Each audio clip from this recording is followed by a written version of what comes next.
Кремль продолжает дезинформационную кампанию о зверствах ВСУ. В частности, пропагандистские ресурсы распространяют абсолютно бездоказательно, если что, заявления о якобы преступлениях украинских военных против мирных жителей Белгородской области.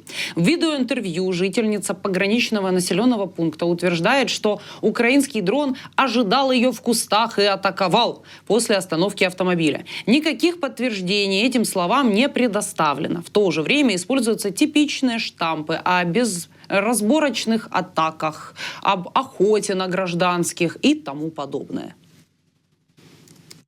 В 18:00 я приехала домой с работы. Еще не успев выйти с машины, в машину влетел дрон.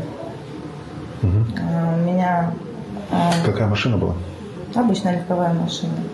Просто обычная машина. Я приехала с работы домой. Вы за рулем садились? Нет. Вас привезли? Ну да, да. Получается, в левую сторону машины влетел дрон. Дрон ждал. То есть он не то, что там летел за нами, он сидел, ждал. И когда машина остановилась, он улетел в машину. У меня осколки в руках маленькие, и в ногах сегодня сделали операцию, вытащили ноги. В Райворе творится, конечно, полное сейчас, даже не знаю, как это назвать. Дроны летают как мухи. Люди перебираются, просто передвигаются там вот просто перебежками. Машины, большая часть, процентов 80 машин сожгли. То есть люди предпочитают сейчас как передвигаться пешком, бегая, ниже, чем на машине. То есть это очень опасно. Конечно, в Райворе, творится нечто, просто нечто. Мы забыли, что такое выйти просто на улицу.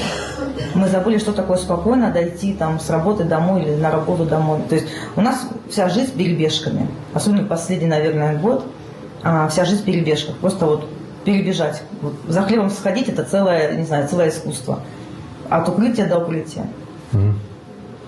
А дроны сейчас летают на оптоволокне, то есть их не слышно, их не видно. Оповещений, есть, конечно, оповещения, но, как, допустим, в моем случае не было никакого оповещения, ничего не было. Он просто сидел и ждал, его никто не видел, машина подъехала, он просто влетел и все.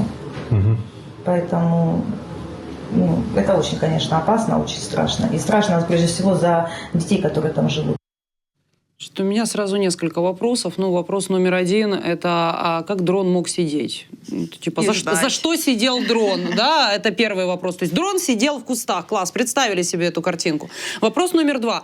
У нее так пристально спрашивают, на какой она машине приехала. А что, вопрос, какой дрон прилетел? Нет, не закрадывается, это неважная информация. Хорошо, едем дальше. Дроны летают на оптоволокне, их незаметно. Да, то есть это штука на проводе, которая летит, жужжит, никто ничего не видит. Абсолютно. И больше всего, конечно, покоряет, что, оказывается, дроны летают как мухи, и это же, наверное, чья вина, да? Алло, это Владимир Путин. Перебежками они. Перебежками. Алло, Владимир Путин, мы бегаем перебежками, помогите, пожалуйста. Нет, так не работает. НАТО, закрой небо над Белгородом. Да, что случилось? Хорошо же было, когда перебежками бегали где-то в Донецкой области, да, там где-нибудь в Лимане. Нормально же перебежками бегается, а в Белгороде плохо. А где логика? Что произошло-то? Что случилось, россияне? Но это шикарнейшая демонстрация того, как из спецвоенной операции-войны кровавой, развязанной против Украины Путина, появляются последствия для россиян, и почему-то в этом обвиняют украинцев. Это шикарнейший просто пример того... И очень классический. Да, такой, насколько нет доказательств, насколько несется бред. И, кстати, что значит дроны не гоняются за людьми, которые пешком? А бабушка, за которой гонялся дрон, издевался с козой. Вот не надо про бабушку с козой забывать, я вам так скажу. Но по сути, мы понимаем, цель — это дезинформация и дискредитировать вооруженные силы Украины. Понятное дело, сформировать какой-то образ угрозы для, в первую очередь, гражданского населения России, которые же не задумываются, что над ними дроны летают. И параллельно такие вбросы призваны отвлекать внимание от задокументированных многочисленных преступлений российских военных. Так, между прочим. И тем временем также зверство ВСУ якобы в Белгороде — это еще не предел. Центр противодействия дезинформации зафиксировал распространение в ТикТоке и пророссийских телеграм-каналах видео, на котором якобы зафиксированы жесткие, жестокие методы воспитания мобилизованных со стороны командования 103-й отдельной бригады ТРО. На самом деле это видео является постановочным.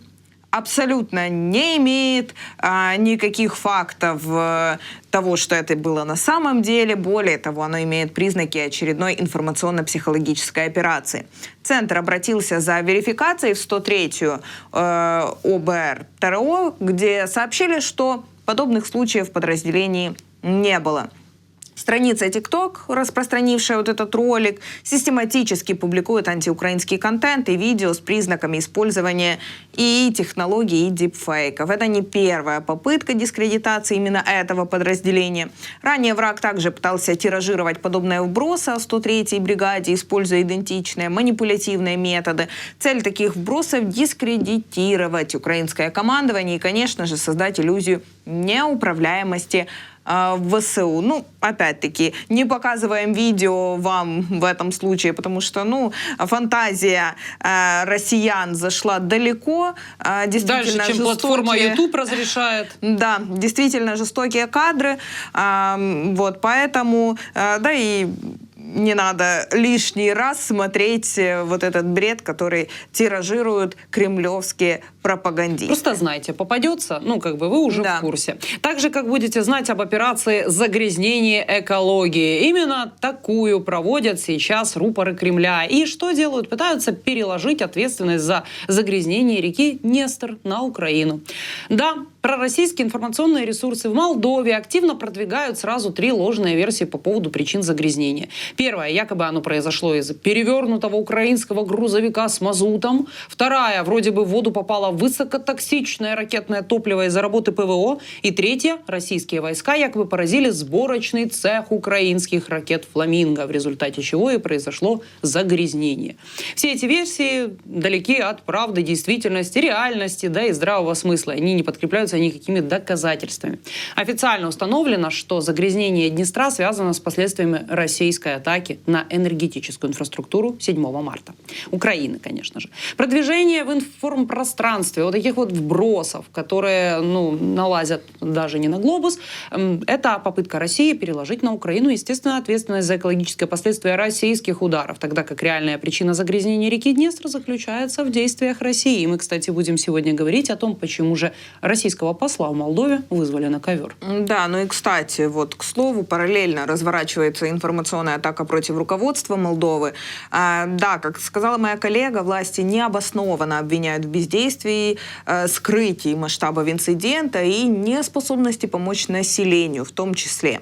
Украинские и молдавские службы осуществляют мониторинг, устанавливают боновые заграждения и принимают меры по минимизации экологических последствий. Так что паниковать не время, ну а верить пропагандистам, конечно же, себя не уважать. Поэтому, друзья, обязательно придерживайтесь такой вот информационной гигиены, проверяйте информацию, ну и не доверяйте каким-то очень сомнительным вбросам.